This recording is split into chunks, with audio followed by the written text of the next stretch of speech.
The Translator by Layla Abu Layla. Chapter 1. She dreamt that it had rained and she could not go out to meet him as planned. She could not walk through the hostile water, risk blurring the ink on the pages he had asked her to translate, and the anxiety that she was keeping him waiting pervaded the dream, gave it an urgency that was astringent to grief.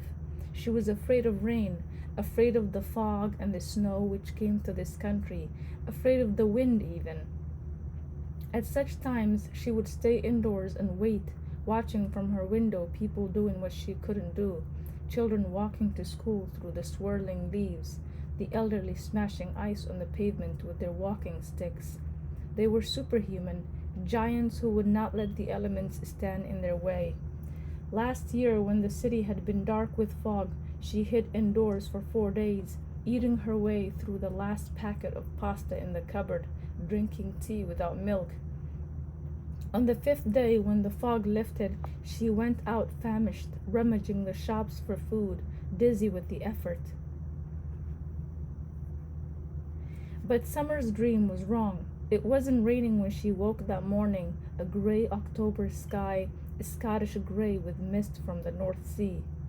And she did go out to meet Rae as planned, clutching her blue folder with the translation of the Al-Nida's manifesto.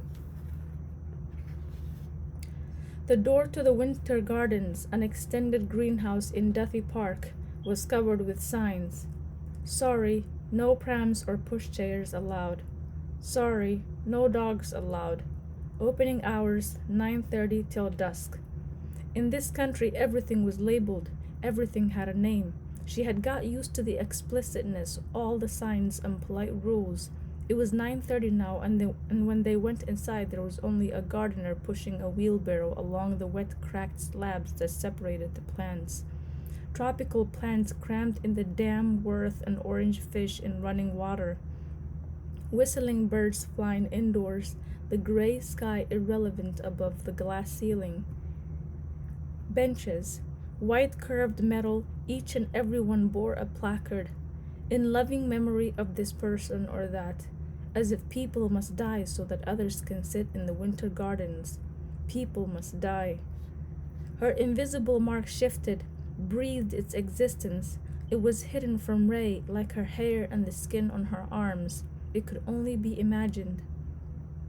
4 years ago this mark had crystallized. Grief had formed, taken shape, a diamond shape, its 4 angles stapled onto her forehead, each shoulder, the top of her stomach. She knew it was translucent. She knew that it held a mercurial liquid which flowed up and down slowly when she moved. The diamond shape of grief made sense to her. Her forehead, that was where it hurt when she cried, that space behind her eyes, her shoulders, because they curled to carry her heart. And the angle at the top of her stomach, that was where the pain was. So that she was somewhat prepared, now that the liquid in the diamond moved carefully like oil, and was not surprised when Rae asked her about Tariq. My aunt's son, she replied. But it was not until I was 7 that I met him. I was born here, as you know, and my parents and I did not go back home until I was 7. They were sitting on a bench in a room full of cacti. The cacti were like rows of aliens in shades of green, of different heights, standing still, listening. They were surrounded by sand, for the room was meant to give the impression of a desert. The light was different too, airier, more yellow. Not until I was 7. These were her words, the word until, as if she still could not reconcile herself to those first 7 years of life without him. In better times, she used to reinvent the beginnings of her life, make believe that she was born at home in Sudan, Africa's largest land, in the Sisters' Maternity Hospital, delivered by a nun dressed in white. She liked to imagine that Tariq was waiting for her outside the delivery room, holding his mother's hand, impatient for her, a little fidgety. Perhaps she would have been given a different name had she been born in Khartoum, a more common one, a name suggested by her aunt, for she was a woman who had an opinion on all things. Sammar was the only Sammar at school and at college. When people talked about her, they never needed to use her last name. Do you pronounce it like the season summer? Rae asked the first time she had met him. Yes, but it does not have the same meaning.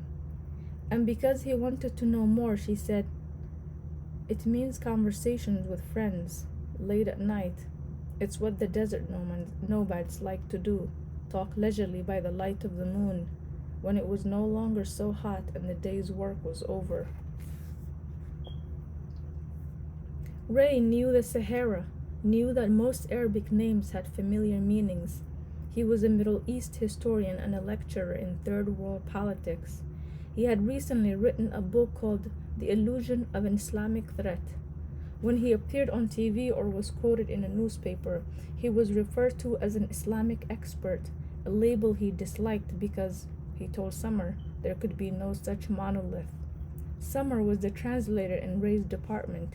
She worked on several projects at the same time, historical texts, newspaper articles in Arab newspapers, and now a political manifesto Rae had given her. Al-Nida were an extremist group in the south of Egypt. The document was handwritten, badly photocopied, and full of spelling mistakes. It was stained with tea and what she guessed to be beans mashed with oil. Last night she had stayed up late transforming the Arabic rhetoric into English, imagining she could smell beans cooked in the way she had known long ago, with cumin and olive oil, all the time trying not to think too much about the meeting next day, not to make a big thing out of it.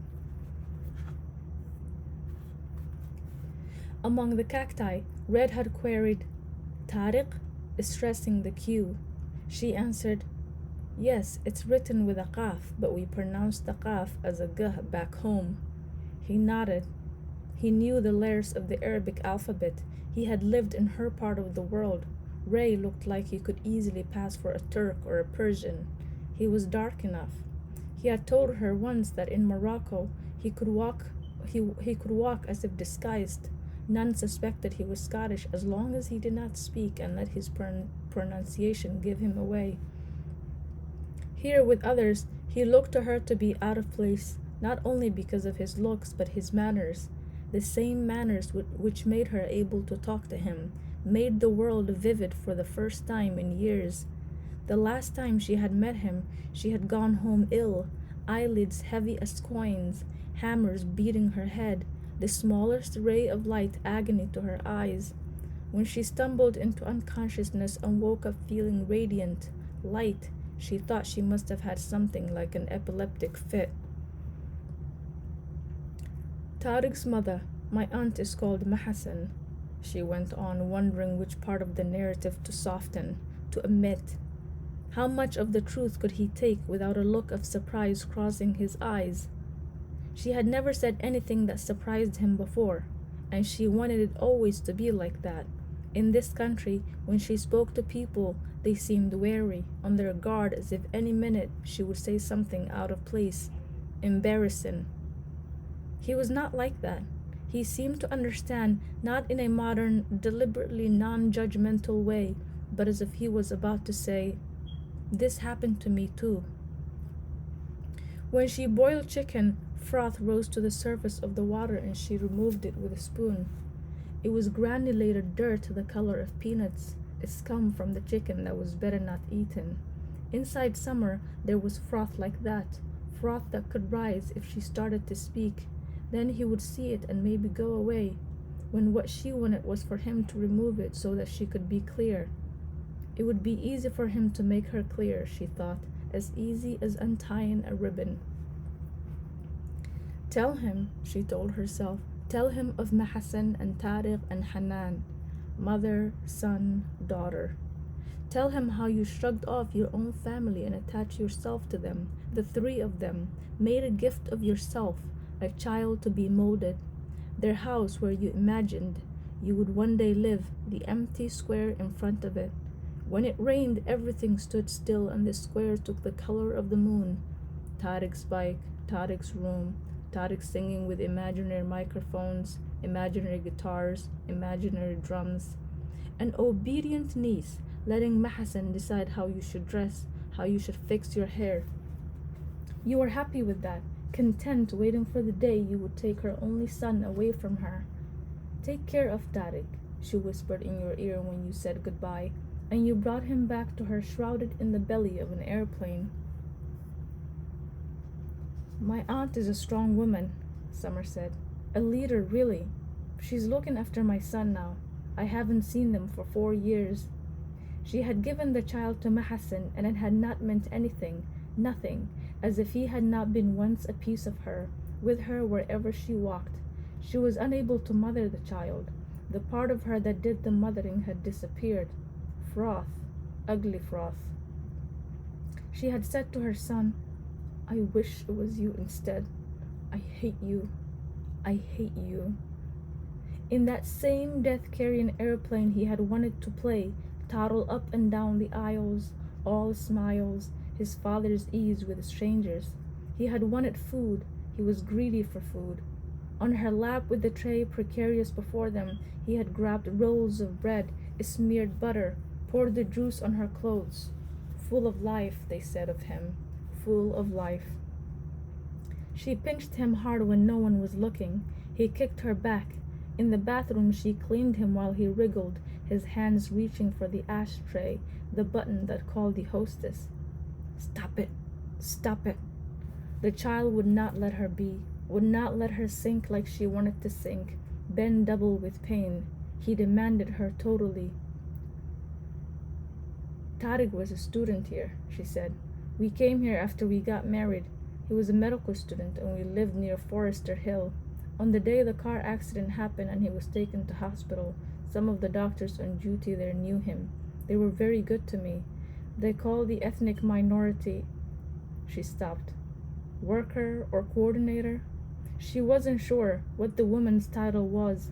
Rae shrugged. It didn't matter. He wiped his face with the palm of his hand down to his chin and up to press his fingers against his temples. The coordinator was an energetic woman with curly hair. In the stark white moments of disbelief, she took the roaming, exploring child, saddled him on her hips, and bought him Maltesers from the snack machine. This one is for you, Mama, he said when he came back, teeth stained with melted brown. He lifted the sweet to her closed lips, made coaxing noises like the ones she made when she fed him. No, not now. It is for you. All for you.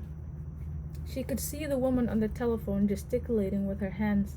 The child whined in anger, stamped his foot, pushed the chocolate against her lips.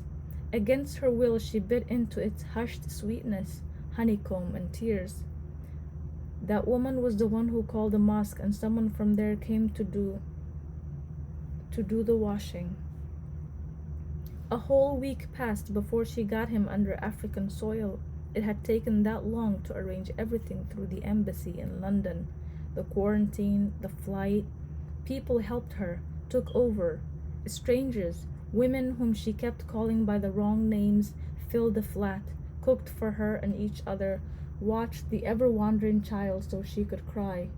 They prayed, recited the Quran, spent the night on the couch and on the floor. They did not leave her alone, abandoned. She went between them dazed, thanking them, humbled by the awareness that they were stronger than her, more given than her, though she thought of herself as more educated, better dressed. She covered her hair with Italian silk, her arms with tropical colors. She wanted to look as elegant as Benazir Bhutto, as mesmerizing as the Afghan princess she had once seen on TV, wearing hijab, the daughter of an exiled leader of the Mujahideen. Now the presence of these women kept her sane, held her up. She went between them, thanking them, humbled by the awareness that they were not doing this for her or for Tariq, but only because they believed it was the right thing to do.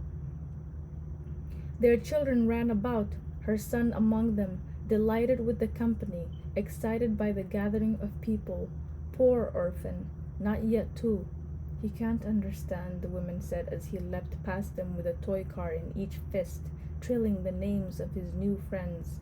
But it seemed to Sammar cruel and shocking that he would not stop or pause, and that with the same undiminished zest he wanted to play and eat and be held so that he could sleep. Tariq's clothes clung wet with hers in the washing machine between the spin and dry cycle. When they dried, she put them with his other things in black dustbin bag. Packing and giving things away, she filled black bag after black bag, an evacuation. Tearing letters, dropping magazines in the bin, a furious dismantling of the life they had lived, the home they made. Only Allah is eternal. Only Allah is eternal. Photographs, books, towels, sheets, strip and dump into a black bag. Temporary. This life is temporary, fleeting. Why is this lesson so hard to learn? Pens, boots, a torchlight, a comb, the index cards he used for studying. Could you please take these bags to the mosque? Someone might need something. A pair of shoes, Tariq's coat that was nearly new, the tape recorder, the little rug. Strip, give away, pack. We're going home. We're finished. We're finished here. We're going to Africa's sand, to dissolve in Africa's sand. How does she bring herself to phone Mahasan, to be the bearer of the worst news? And Mahasan's phone was not working. It had to be the neighbors and Mahasan running, breathless, a tobe flung over her nightdress, one roller perched at the top of her head like a purple crest. She was always like that at home, with this one purple roller in her hair. She even slept with it so that when she went out a fringe would peep becomingly from under her tobe. I love your mother more than you, she had teased him, hugging her aunt, kissing her cheeks, putting her head on her shoulder. Go away, Tariq. We want to talk, she would say, laughing. We're going to gossip about you. Mahasan would say to him, in little pieces, for the word gossip meant cutting too. This was the Mahasan who now frowned when mentioning Sammar's name. That idiot girl.